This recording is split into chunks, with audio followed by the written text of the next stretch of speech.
Awesome progress. So మీకు use effect గురించి కొంచెం అర్థమైంది అనుకుంటాను. సో ఇప్పుడు నెక్స్ట్ ఏం చేద్దామంటే యూజ్ ఎఫెక్ట్కి పార్ట్ 2 కదా. సో ఇక్కడ దానికి ఏం చేద్దానంటే ఇంకొక ఫైల్ క్రియేట్ చేస్తాను నేను. సో మీరు చేయాల్సిన అవసరం లేదు, మీరు ఒకటే దాంట్లో చేసినా పర్లేదు. బట్ ఇక్కడ ఏంటంటే నేను కొంచెం అర్థం కావడం కోసం ఇలా చేస్తున్నానంటూ so use effect advanced dot JS అని పెట్టేసి ఇక్కడ చేస్తాను. సో ఇందులో కూడా సేమ్ ఇదే మనకి ఏదైతే ఉందో అదే కాపీ పేస్ట్ చేసేసి అండ్ దీనికి ఎక్స్ట్రా కోడ్ అనేది యాడ్ చేస్తాను నేను. సో ఇక్కడ నెక్స్ట్ ఇక్కడ ఏం చేస్తాను అంటే మనకి ఇంపోర్ట్ స్టేట్మెంట్ ఉంది కదా, ఆ ఇంపోర్ట్ స్టేట్మెంట్ వచ్చేసి ఫస్ట్ తీసేసి ఇక్కడ ఏం చేస్తాను అంటే సెకండ్ పెట్టేస్తాను. సో 2 పెట్టేసి యూజ్ ఎఫెక్ట్ అడ్వాన్స్డ్. ఇప్పుడు చూసినట్టయితే మనకు చూడండి యూజ్ ఎఫెక్ట్ హలో అని ఉంది కదా, జస్ట్ యూజ్ ఎఫెక్ట్ మాత్రమే పెడతాను. సో చూడడానికి బాగుంటుంది. ఓకే ఇలా. సో ఇప్పుడు చూసినట్టయితే మనకు ప్రాపర్గా వర్క్ అవుతుంది. ఇప్పుడు నేను రీఫ్రెష్ చేశాను అనుకోండి.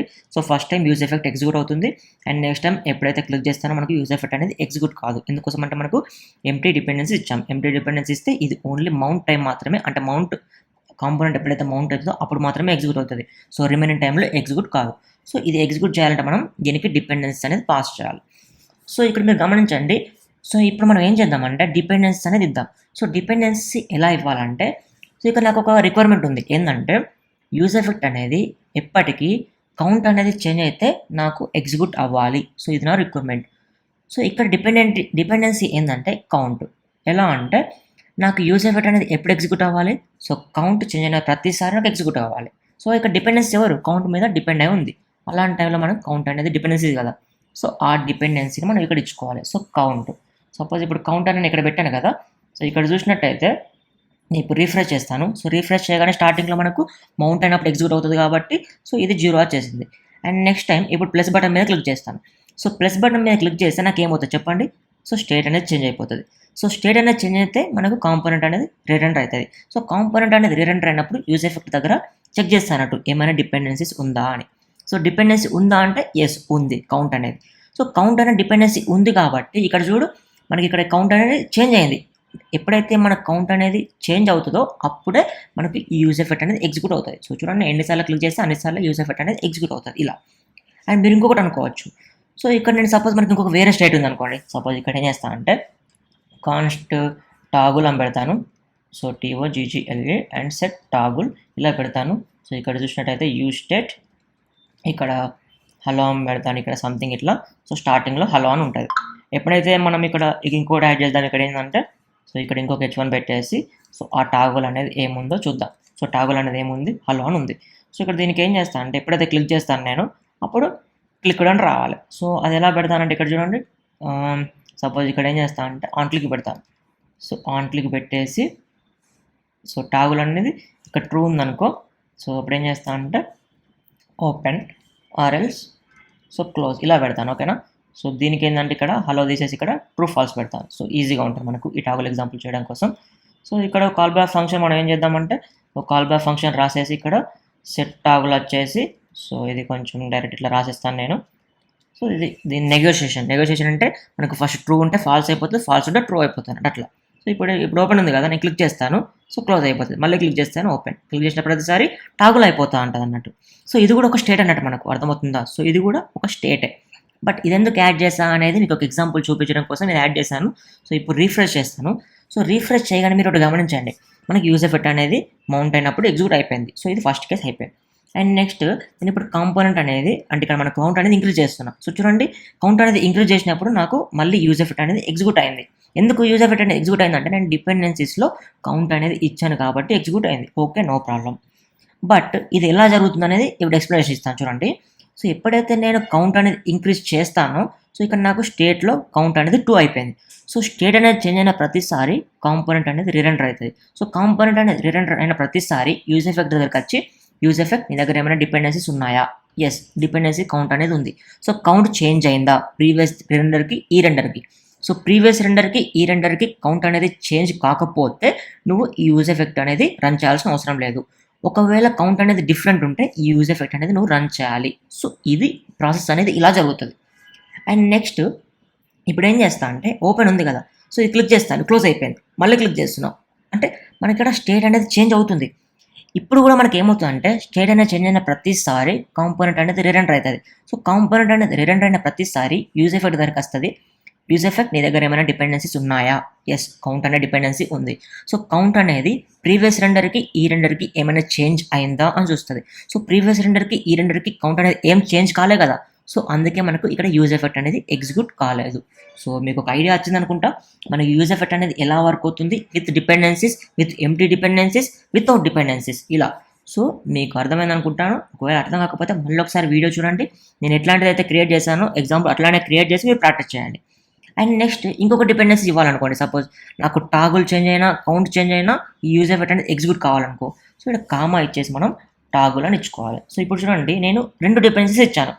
సో 2 డిపెండెన్సీస్ ఇచ్చానంటే ఈ రెండిట్లలో ఏ ఒక్కటి చేంజ్ అయినా నాకు ఈ యూజ్ ఎఫెక్ట్ అనేది రెండర్ కావాలి అని చెప్తున్నా. సో మళ్ళీ చెప్తున్నా, రిపీట్ చేస్తున్నా అని మీరు వరి కాకండి. సో నేను ఎందుకోసం ఎక్స్ప్లెయిన్ చేస్తున్నా అంటే మీకు రావడం కోసం ఎక్స్ప్లెయిన్ చేస్తున్నా. సో వన్స్ మీకు ఇది వచ్చింది అనుకోండి, సో రియాక్ట్ వచ్చినట్టే, ఇందులో పెద్ద కష్టమేమి ఉండదు, ఇంకా నేర్చుకోవడం అంత ఈజీనే. ఇవి use effect and use state మీకు ప్రాపర్గా వస్తే సో రియాక్ట్ మొత్తం వచ్చినట్టే. అందుకే నేను ఇంత కేర్ తీసుకొని ఎక్స్ప్లెయిన్ చేస్తున్నా మళ్ళీ ఒకసారి. ఇప్పుడు చూడండి స్టార్టింగ్లో కాంపోనెంట్ మౌంట్ అయింది కాబట్టి ఎగ్జిక్యూట్ అయిపోయింది, ఓకే నో ప్రాబ్లం. ఇప్పుడు చూడండి యూజ్ ఎఫెక్ట్ నేను ఎప్పుడైతే అంటే మనకు స్టేట్ అనేది చేంజ్ అయిందో అప్పుడు మనకు కాంపోనెంట్ అనేది రీరెండర్ అవుతుంది. సో కాంపోనెంట్ అనేది రీరెండర్ అవ్వడం వల్ల మనకి యూజ్ ఎఫెక్ట్ దగ్గరకు వచ్చేసి యూజ్ ఎఫెక్ట్ నీ దగ్గర డిపెండెన్సీ ఉన్నాయా? ఎస్, కౌంట్ అనేది డిపెండెన్సీ ఉంది. సో కౌంట్ అనేది చేంజ్ అయిందా? ఎస్, చేంజ్ అయింది. ప్రీవియస్ రెండర్కి ఈ రెండర్కి కౌంట్ అనేది ఒకటి ఇంక్రీజ్ అయింది. సో ఇది ఎగ్జిక్యూట్ చేస్తున్నా అలా.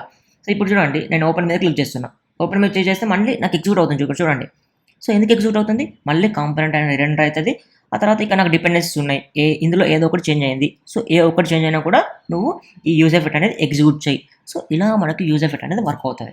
అర్థమైందా? సపోజ్ ఇప్పుడు నేను టాగుల్ అనే డిపెండెన్సీ తీసేసాను అనుకోండి, సో మీకు ఐడియా ఉంది కదా, సో మనకు ఈ క్లోజ్ అనేది మారుతూ ఉంటే మనకు ఎగ్జిక్యూట్ అవ్వదు. ఎప్పుడైతే మనకు యూజ్ స్టేట్ అనేది అంటే కౌంట్ అనేది చేంజ్ అవుతుందో అప్పుడు మనకి ఎగ్జిక్యూట్ అవుతుంది. ఎందుకంటే మనం డిపెండెన్సీ వచ్చేసి ఓన్లీ కౌంట్ మాత్రమే ఇచ్చాం కాబట్టి. సో ఇది మీకు అర్థమైంది అనుకోండి. సో మీకు ఆల్రెడీ అంటే అన్నీ క్లియర్ అయిపోయినట్టే, యూజ్ ఎఫెక్ట్ అనేది అర్థం కావాలి. అండ్ నెక్స్ట్ యూజ్ ఎఫెక్ట్లో 4th కేసు కూడా ఉంటుంది అన్నట్టు, ఓకేనా? సో ఫస్ట్ కేసు ఏంటిది మళ్ళీ ఒకసారి రిపీట్ చేస్తున్నా, సో మీకు ఈజీనెస్గా గుర్తుండడం కోసం. యూజ్ ఎఫెక్ట్లో ఫస్ట్ ఆర్గ్యుమెంట్ మాత్రమే ఉంటుంది, అందులో ఎంప్టీ డిపెండెన్సీ ఉండదు, అసలు ఏం డిపెండెన్సీ అసలు రాదు. అది ఫస్ట్ కేసు. సెకండ్ కేసు ఏంటంటే ఎంప్టీ డిపెండెన్సీ, అంటే ఎంప్టీ అర్రే ఇవ్వడం. ఎంప్టీ అర్రే ఇవ్వడం వల్ల మనకు ఎప్పుడైతే కాంపోనెంట్ అనేది మౌంట్ అవుతుందో ఆ టైంలోనే ఎగ్జిక్యూట్ అవుతుంది. అండ్ థర్డ్ కేసు ఏంటంటే సో డిపెండెన్సీస్ ఇవ్వడం. సో ఇందులో కౌంట్ అనే డిపెండెన్సీ ఇవ్వచ్చు, ఇంకా ఎక్స్ట్రా ఇవ్వాలనుకుంటే అంటే మల్టిపుల్ డిపెండెన్సీ ఇవ్వాలనుకుంటే కామా సపరేటర్తోనే డిపెండెన్సీస్ అనేది ఇచ్చుకోవచ్చు ఇలా. సో కామా చేసి టాగుల్ ఇలా డిపెండెన్సీస్ ఇచ్చుకోవచ్చు.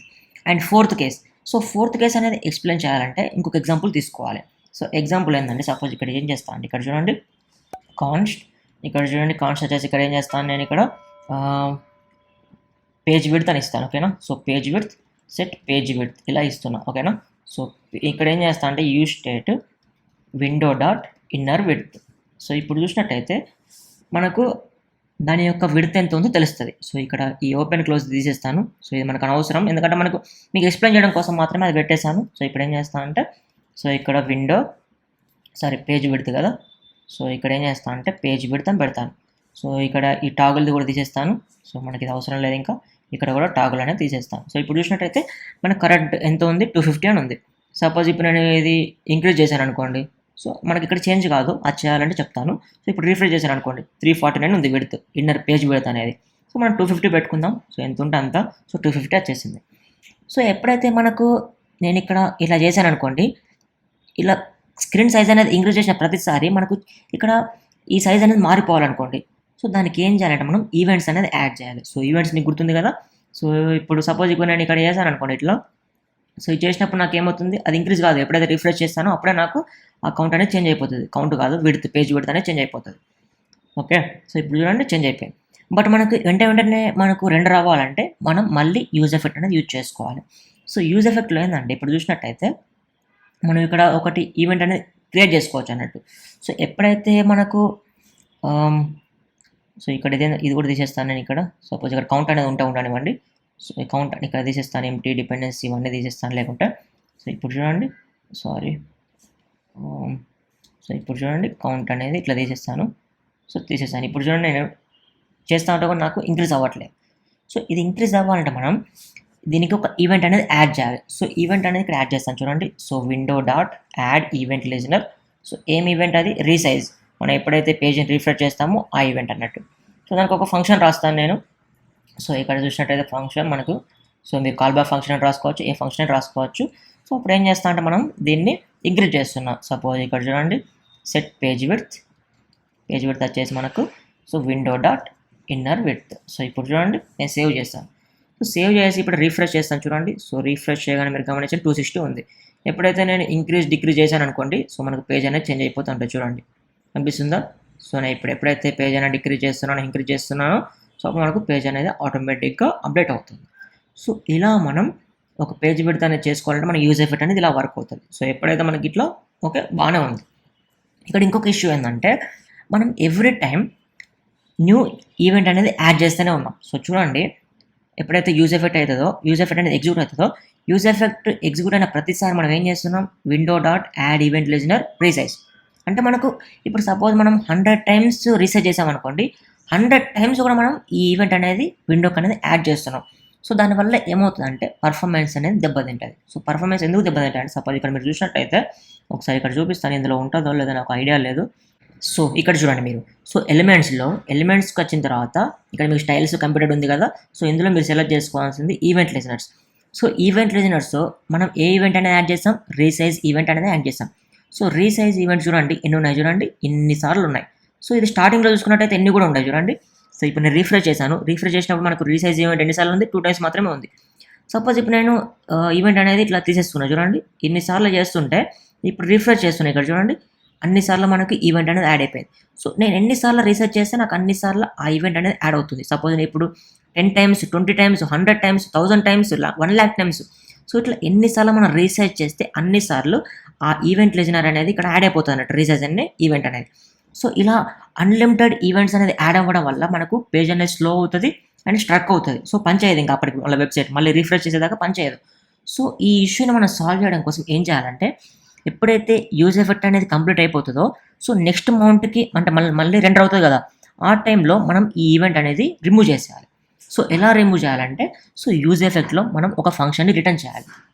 సో సపోజ్ ఇప్పుడు చూడండి మనం ఆ ఫంక్షన్ని ఇక్కడ రిటర్న్ చేస్తాం. సపోజ్ ఇక్కడ చూసినట్టయితే సో రిటర్న్ ఆ ఫంక్షన్ ఇక్కడ రిటర్న్ చేస్తాను. సో ఈ ఫంక్షన్లో మనం ఏం చేయాలంటే ఏదైతే మనం ఈవెంట్ అనేది ఇక్కడ యాడ్ చేసామో ఆ ఈవెంట్ని ఇక్కడ రిమూవ్ చేయాలి. సో ఇది ఏ ఈవెంట్ మనకి ఎట్లా తెలుస్తుంది అంటే మనం ఎప్పుడైతే ఈవెంట్ అనేది యాడ్ చేస్తామో ఆ ఈవెంట్కి ఒక పేరు ఇవ్వాలి మనం. సో ఇక్కడ చూసినట్టయితే రీసైజ్ హ్యాండ్లర్ ఇట్లా ఇచ్చేసాను. సో దీన్ని ఇక్కడ సేవ్ చేశాను. సో దీన్ని నేను ఎప్పుడైతే మనకు రిఫ్రెష్ అవుతుందో అంటే కాంపోనెంట్ రీరెండర్ అవుతుందో అప్పుడు మళ్ళీ యూజ్ ఎఫెక్ట్ అనేది ఎగ్జిక్యూట్ అవుతుంది కదా. సో యూజ్ ఎఫెక్ట్ అనేది ఎగ్జిక్యూట్ అయ్యే ముందు అంటే ఈ యూజ్ ఎఫెక్ట్ అనేది పోయి ఇంకో యూజ్ ఎఫెక్ట్ అనేది ఎగ్జిక్యూట్ అవుతుంది కదా. సో అప్పుడు మనకు ఈ రిటర్న్ అనేది ఎగ్జిక్యూట్ అవుతుంది అన్నట్టు. సో ఇప్పుడు సపోజ్ చూసినట్టయితే డాట్ రిమూవ్ సో సపోజ్ ఇక్కడ చూసినట్టయితే window dot remove event listener. So అది వచ్చేసి రీసైజ్, అది వచ్చేసి ఇక్కడ ఏమి ఇవ్వాలి మనం రీసైజ్ హ్యాండర్ ఇచ్చేయాలి. సో ఇది మీరు గమనించండి, ఇక్కడ మనం ఏం చేస్తున్నాం అంటే కన్సోల్ లాగా పెడతాను. సో కన్సోల్ లాగా పెట్టడం వల్ల మీకు అర్థమవుతుంది. ఐఆమ్ రిమూవింగ్ అని పెడుతున్నాం. సో ఇది ఎప్పుడు ఎగ్జిక్యూట్ అవుతుందో మీకు గమనించండి. సపోజ్ ఇక్కడ చూసినట్టయితే నేను రిఫ్రెష్ చేస్తాను. సో రిఫ్రెష్ చేశాను. సో చూడండి ఫస్ట్ టైం మనకి ఎగ్జిక్యూట్ అయిందా, ఈవెంట్ అనేది ఎగ్జిక్యూట్ అయిపోయింది.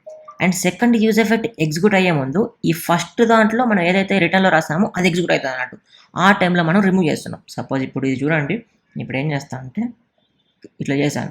సో చూడండి ఫస్ట్ మనకు ప్రీవియస్గా ఏమైతే ఈవెంట్స్ ఉంటాయో అవన్నీ రిమూవ్ చేస్తున్నాను అన్నట్టు. ఇక్కడ చూడండి ఐఆమ్ రిమూవింగ్ అండ్ కొత్త యూజ్ ఎఫెక్ట్ అనేది ఎగ్జిక్యూట్ అవుతుంది. సో మీకు మళ్ళీ అర్థం కావాలంటే రిఫ్రెష్ చేస్తాను చూడండి. ఇక్కడ చూడండి ప్లస్ బటన్ క్లిక్ చేయగానే చూడండి ప్రీవియస్గా ఏమైతే ఉంటాయో అవన్నీ ఇక్కడ మనం రిమూవ్ చేయాలన్నట్టు. సో దానివల్ల అక్కడ ఉన్న రిమూవ్ అయిపోయి మళ్ళీ కొత్తగా యూజ్ ఎఫెక్ట్ అనేది రన్ అవుతుంది అన్నట్టు. సో ఇప్పుడు నేను ఎన్నిసార్లు రీసెర్చ్ చేసినా కూడా మనకు ఒకటో రెండో ఉంటాయి అన్నట్టు అంతే ఈవెంట్స్ అనేవి. సో ఇప్పుడు చూడండి మళ్ళీ ఈవెంట్స్ అనేది చూద్దాం.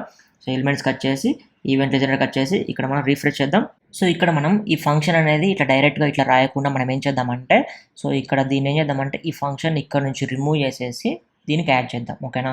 సో దీనికి యాడ్ చేసేసి ఈ ఫంక్షన్ని మనం ఇప్పుడు ఏం చేస్తాం చూడండి.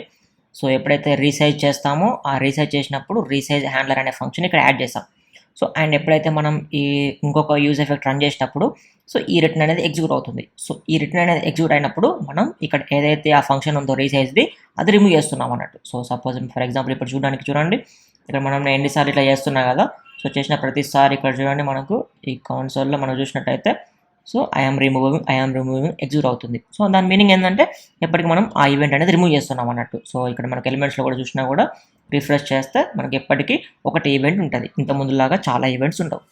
సో ఫైనల్గా నేను ఒకసారి ఇది ఎక్స్ప్లెయిన్ చేస్తాను చూడండి. సో లాస్ట్ 2 minutes అనేది మీకు చాలా ఇంపార్టెంట్. ఇక్కడ మనకు 4 కేసెస్ ఉన్నాయి కదా, సో నీట్గా ఎక్స్ప్లెయిన్ చేస్తాను చూడండి. 4 కేసెస్. ఫస్ట్ కేసు వచ్చేసి మనం నార్మల్ యూజ్ ఎఫెక్ట్, ఓన్లీ మనం యూజ్ ఎఫెక్ట్ పెడతాం, అందులో ఏ డిపెండెన్సీస్ కూడా పాస్ చేయం. సో దానివల్ల మనకి ఏమవుతుందంటే ఆ యూజ్ ఎఫెక్ట్ వచ్చేసి ఎప్పటికీ ఎగ్జిక్యూట్ అవుతుంది. అంటే మనం కాంపోనెంట్ అనేది మౌంట్ చేసినప్పుడు ఎగ్జిక్యూట్ అవుతుంది, మన కాంపోనెంట్లో ఏదైనా స్టేట్ చేంజ్ అయిన ప్రతిసారి ఎగ్జిక్యూట్ అవుతుంది. సో అలా. అండ్ సెకండ్ వచ్చేసి యూజ్ ఎఫెక్ట్ విత్ ఎంటీ, అంటే ఎంటీ అరే, యూజ్ ఎఫెక్ట్ విత్ ఎంటీ అరే. So use effect with empty అరే అంటే వితౌట్ డిపెండెన్సీస్ ఆల్సో. సో అలా ఉంటే ఏమవుతుంది, మనకు ఆ కాంపోనెంట్ అనేది ఓన్లీ మౌంట్ అయినప్పుడు మాత్రమే ఎగ్జిక్యూట్ అవుతుంది. సో అందులో ఆ కాంపోనెంట్లో ఏదైనా స్టేట్ చేంజ్ అయినా, ఎప్పుడు చేంజ్ అయినా, ఏం చేంజ్ అయినా కూడా మనకు ఎగ్జిక్యూట్ కాదు, ఓన్లీ మౌంట్ అయినప్పుడు మాత్రమే ఎగ్జిక్యూట్ అవుతుంది. అండ్ థర్డ్ కేస్ ఏంటంటే use effect with dependencies or multiple dependencies అన్నట్టు. సపోజ్ ఇక్కడ మనం చూసుకున్నట్టయితే డిపెండెన్సీ అరే ఇచ్చుకొని, సో దాన్ని మనం 1 time అయినా 2 times అయినా ఇంక్లూడ్ చేసుకోవచ్చు అన్నట్టు. సో ఇక్కడ మనం డిపెండెన్సీ కూడా ఇచ్చుకోవచ్చు, ఇక్కడ కూడా ఇట్లా ఇచ్చేసుకొని. సో పేజ్ విడ్త్ అర్థమైందా? సో పేజ్ విడ్త్ ఎప్పుడైతే మనకు చేంజ్ అవుతుందో అప్పుడు మాత్రమే ఎగ్జిక్యూట్ అవ్వాలి, అట్లా కూడా మనం ఇచ్చుకోవచ్చు అన్నట్టు. సో డిపెండెన్సీ అనేది ఇది third case. And fourth case ఏంటంటే మనకు ఈవెంట్స్ అనేది యాడ్ చేస్తాం అనుకోండి. సో ఆ ఈవెంట్స్ని మళ్ళీ రిమూవ్ చేయలేదు అనుకోండి మనం. సో ఇట్లా మనకు ఇట్లా ఇక్కడ చూసినట్టు చూడండి, ఇప్పుడు ఒకటే ఈవెంట్ ఉంది, మల్టిపుల్ ఈవెంట్స్ రావడం వల్ల మనకు పేజ్ అనేది స్ట్రక్ అయిపోయే ఛాన్సెస్ ఉంటుంది. సో అట్లా మనం ఈవెంట్స్ అనేది రిమూవ్ చేయాలంటే మనం క్లీనప్ చేయాలి. సో యూజ్ ఎఫెక్ట్లో మనం క్లీనప్ అంటుంది దీన్ని. సో క్లీనప్ చేయాలంటే మనం ఇట్లా రిటర్న్ చేయాలి ఆ ఫంక్షన్ని. ఆ ఫంక్షన్ అనేది before executing new use effect, అంటే మనకి ఇంకొకసారి యూజ్ ఎఫెక్ట్ అనేది ఎగ్జిక్యూట్ అయ్యే ముందు ఈ రిటర్న్ అనేది ఎగ్జిక్యూట్ అవుతుంది. సో ఇందులో మనం క్లీనప్ యాక్టివిటీస్ చేయాలి అట్లనే. అంటే ఏంటంటే ఏదైనా సబ్స్క్రిప్షన్ ఉందనుకున్నా సబ్స్క్రిప్షన్ అన్సబ్స్క్రైబ్ చేయాలనుకున్నా, లేదంటే ఈవెంట్స్ అనేది రిమూవ్ చేయాలనుకున్నా, డేటాబేస్ కనెక్షన్స్ రిమూవ్ చేయాలనుకున్నా, సో ఇట్లాంటివి ఇక్కడ చేస్తారు అన్నట్టు క్లీనప్లో. సో ఇది మీకు అర్థమైపోయింది అనుకుంటాను. సో మనం నెక్స్ట్ యూజ్ ఎఫెక్ట్తో ఎగ్జాంపుల్స్ చేస్తాను. సో ఎగ్జాంపుల్స్ చేయడం వల్ల మీకు చాలా బాగా అర్థమవుతుందని నేను అనుకుంటాను. సో ఈ వీడియో కనుక మీకు నచ్చినట్లయితే సబ్స్క్రైబ్ చేయండి. నా వీడియోస్ కనుక మీకు నచ్చినట్టయితే సో ఆ వీడియోకి ఒక థమ్స్ అప్ ఇవ్వండి అండ్ షేర్ చేయండి. So it really motivates me. And subscribe చేయండి సో దట్ నాకు ఇంకా ఎక్కువ వీడియోస్ చేయాలనిపిస్తుంది. Thank you.